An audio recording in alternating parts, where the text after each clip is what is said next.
ये literary club में सभी लोग हैं?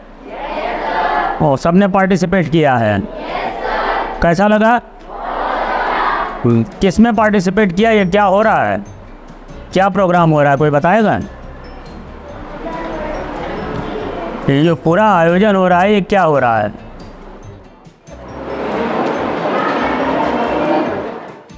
यहाँ पे कुछ लिखा हुआ है 14 सितंबर। तो 14 सितंबर को क्या होता है? हिंदी दिवस क्या होता है?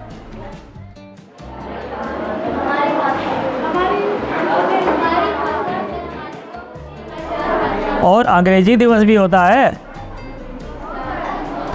इंग्लिश दिवस भी होता है, हिंदी दिवस होता है। पूरी दुनिया में केवल भारत एक ऐसा देश है जो अपनी भाषा का डे मनाता है। जैसे हम इंडिपेंडेंस डे मनाते हैं, रिपब्लिक डे मनाते हैं, गणतंत्र दिवस, स्वाधीनता दिवस, वैसे ही होता है हमारा हिंदी दिवस। ये क्यों इम्पॉर्टेंट है, ये जानना ज़रूरी है तुम लोगों को कि हिंदी वाले देश में हिंदी दिवस क्यों मनाया जाता है। अगर न मनाए तो क्या होगा? ऐसा इसलिए होता है कि हमारा देश यूनिटी इन डाइवर्सिटी का देश है। हमारा देश इतनी विविधता में एकता, विविधता में एकता। इसको यूँ समझो कि जैसे इतने सारे लोग हो, अलग अलग घरों से सब लोग आते हो, लेकिन यहाँ के क्लास में ढेर सारे लोग हो जाते हैं, 40 लोग हो जाते हैं, फिर एक क्लास बन जाता है। कोई इधर से आता है, कोई उधर से आता है, किसी के घर का कोई रीति रिवाज है, किसी के घर का कोई रीति रिवाज है, लेकिन यहाँ आके हम सब लोग एक नियम में बच जाते हैं। सब लोग साथ बैठेंगे, साथ पढ़ेंगे, साथ खाएंगे, लंच करेंगे और हर कुछ डिसिप्लिन वे में करेंगे। लैंग्वेज की डिसिप्लिन बनाने के लिए, भाषा का अनुशासन बनाने के लिए ये हिंदी दिवस मनाया जाता है। हिंदी भारत एक ऐसा देश है जहाँ पर कि ढेर सारे धर्म हैं, बहुत सारे धर्म हैं, हिंदू, मुस्लिम, सिख, ईसाई, पारसी, यहूदी, जाने कितने धर्म हैं। और जातियाँ हैं, यहाँ बहुत सारी जातियाँ हैं ना, बहुत सारी। इसके अलावा बहुत सारे हमारे भाषाएं हैं। केवल हिंदी तो एक भाषा है नहीं हमारे देश में। हमारे देश में कितनी भाषाएं हैं? हिंदी, अंग्रेजी, मराठी, गुजराती, बांग्ला, कन्नड़, मलयालम, तमिल, तेलुगु, कोंकणी, पंजाबी, ढेर सारी भाषाएं हैं ना। 22 भाषाओं का देश है ये। इतनी सारी भाषाएं किसी देश में नहीं हैं। दुनिया के किसी भी मुल्क में इतनी भाषाएं नहीं हैं जितनी हमारे। और ये भाषाएं तो हमारे संविधान में दी हुई हैं। इसके अलावा भी और बहुत सी भाषाएं हैं। इस 22 के अलावा और बहुत सारी भाषाएं हैं हमारे संविधान। तो जब देश हमारा आज़ाद हुआ तो हमारे पर कौन शासन करता था? अंग्रेज़। उनकी भाषा कौन सी थी? अंग्रेजी। अब जब हमारा देश आज़ाद हो गया तो हमें चाहिए थी जैसे अपना झंडा, अपना निशान, अपना राष्ट्रगान, वैसे ही हमें चाहिए थी एक भाषा।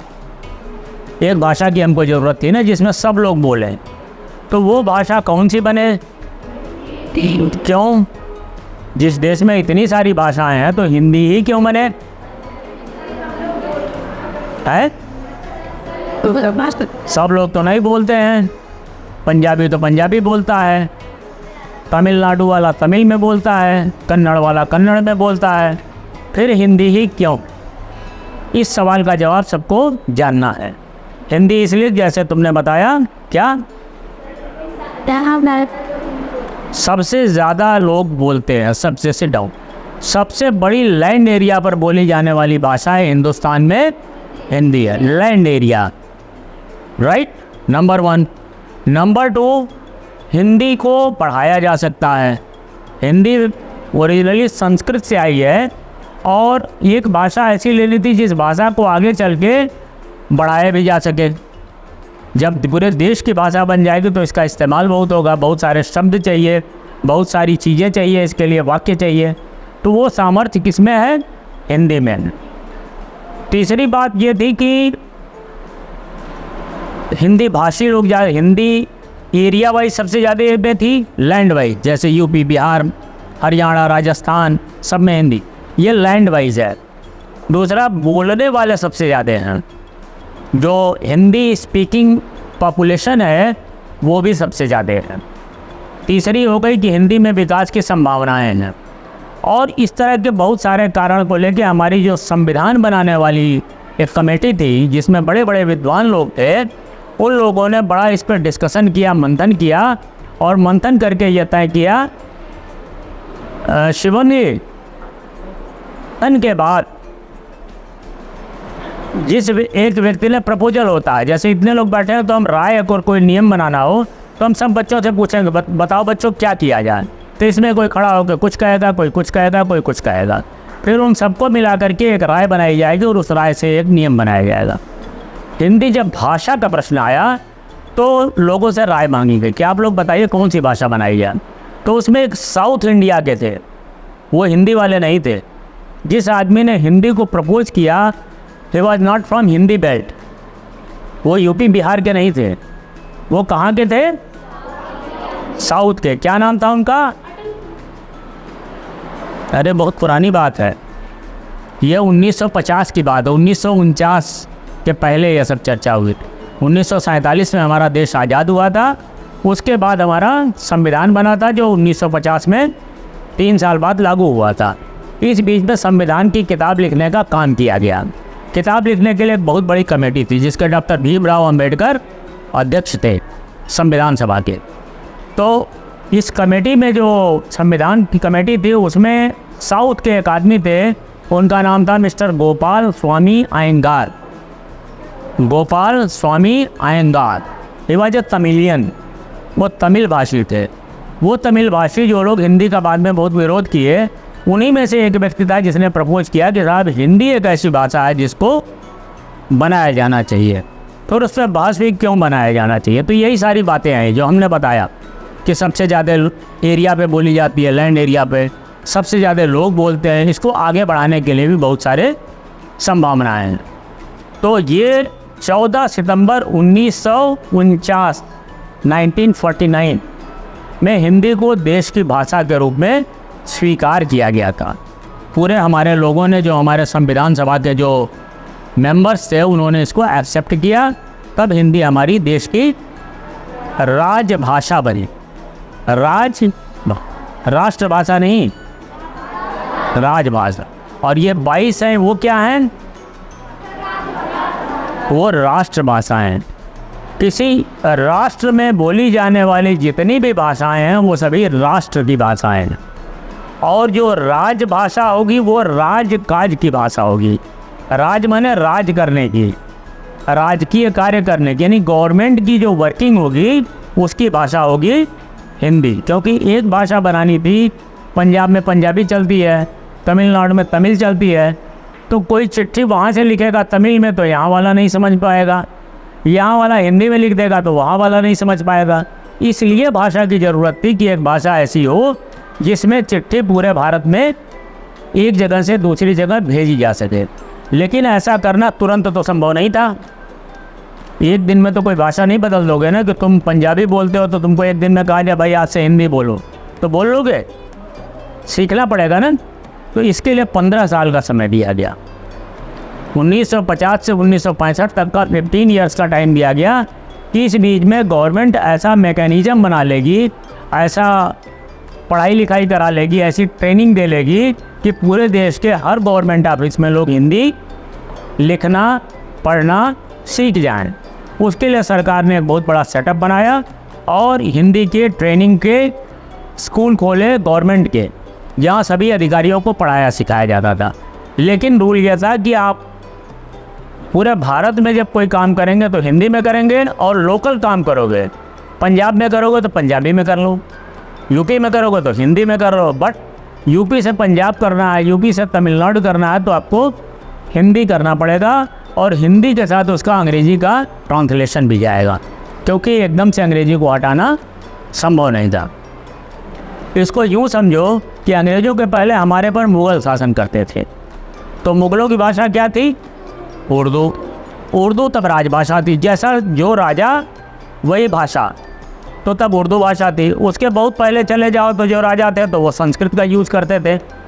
फिर उर्दू आई, उर्दू के बाद अंग्रेज़ी आई, अब अंग्रेज़ी के बाद हिंदी को लाना था। हिंदी कभी भी हमारे देश में बोली तो जाती थी लेकिन सरकार की भाषा नहीं थी। गवर्नमेंट की भाषा एक होती है जिसमें पूरा सारा कामकाज हो सके। जैसे अभी देखा होगा विवाद चल रहा है इंडिया और भारत का, कि भारत का, इंडिया का नाम अब भारत कहा जाएगा, उस पर बड़ा बवाल चल रहा है। कोई लोग कह रहे हैं नहीं इंडिया, और संविधान में हमारे क्या लिखा हुआ है, India that is Bharat. Constitution की बुक में नाम क्या लिखा है देश का, India that is Bharat, India वो जो भारत है। तो ये सारी चीज़ें तुम्हें आगे चल करके बहुत से सवाल आएंगे इससे। जब बड़े हो गए, जब इम्तहान दोगे, नौकरियों के, तो इससे बहुत सारे क्वेश्चंस आएंगे लैंग्वेज का।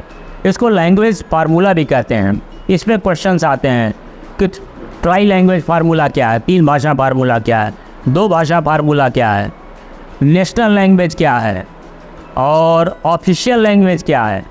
राजभाषा को कहते हैं हम ऑफिशियल लैंग्वेज, और जो 22 भाषाएं उनको हम कहते हैं नेशनल लैंग्वेज। नेशन के, हमारे देश के विभिन्न राज्यों की जो भाषा है वो है नेशनल लैंग्वेज, और इसको कहते हैं। तो 14 सितंबर को इसीलिए हमारे देश में हर सरकारी कार्यालय में हिंदी दिवस मनाया जाता है। इसलिए मनाया जाता है कि हिंदी को लोग याद करें, ये इस कसम को दोहराएं कि हम हिंदी को लाएंगे, हिंदी को हम कामकाज की भाषा बनाएंगे। बाकी आप 10 भाषाओं को जानो, अंग्रेज़ी एक इंटरनेशनल लैंग्वेज है। अंग्रेज़ी के बिना आप दुनिया का सारा ज्ञान नहीं पा सकते हो, क्योंकि दुनिया की जो किताब, ऐसे जैसे हमारे देश में ढेर सारी भाषाएं, वैसे दुनिया में भी बहुत सी भाषाएं हैं। रूस में रूसी है, चीन में चाइनीज़ है, आ जाइए, जापान में जापानीज़ है, फ्रांस में फ्रेंच है। हर देश में अपनी अपनी भाषाएं हैं ना। चाइनीज़ तो अंग्रेज़ी में नहीं पढ़ता है, जापानीज़, लेकिन वो भी बड़े विद्वान होते हैं। जैसे हमारे देश में विद्वान होते हैं वैसे हर देश में होते हैं। हर जगह वही पढ़ाया जाता है, अल्फ़ाबेट पढ़ाया जाता है। अल्फ़ाबेट माने कबूतर को क से हम कहते हैं, वो अपनी भाषा में कबूतर कहते हैं। हर जगह अपने अपने नाम हैं, लेकिन पूरी दुनिया में कोई बात समझनी है। जैसे चाइना में कोई बहुत बड़े ज्ञान की बात हो गई, कोई किताब लिख दी गई, उसको इंडिया में समझना है तो कैसे समझोगे? उसकी करी जाएगी इंग्लिश, चाइनीज़ से वो अंग्रेज़ी में ट्रांसलेट की जाएगी, फिर वो अंग्रेज़ी से आएगी हमारे देश में। हम अंग्रेज़ी जानते हैं, समझ लेंगे, नहीं तो फिर वो हिंदी में करी जाएगी तो हमारे देश में लोग समझेंगे। ऐसे दुनिया की किताबों को पढ़ने का तरीका है। जैसे हम बहुत से विद्वानों के बारे में पढ़ते हैं, जब तुम लोग पढ़ते हो किताबों में जिक्र आता है कि कोई जापान का है, कोई रूस का है, कोई फ्रांस का है, हम उनके कोटेशंस पढ़ते हैं कि ये फलाने ने कहा था। तो हमने कैसे जाना उसको? ऐसे ही जाना, उस भाषा से अंग्रेज़ी में अनुवाद हुआ और अंग्रेज़ी से। ऐसे ही भारत में कोई बहुत अच्छी चीज़ लिखी गई, हिंदी में लिखी गई। तुम्हें मालूम है कि हमारे देश में पहला नोबेल प्राइज़ जो मिला था इंडिया को, फर्स्ट नोबेल प्राइज़ कौन पाया था? किस किताब पे पाए थे? किस भाषा में लिखी गई थी?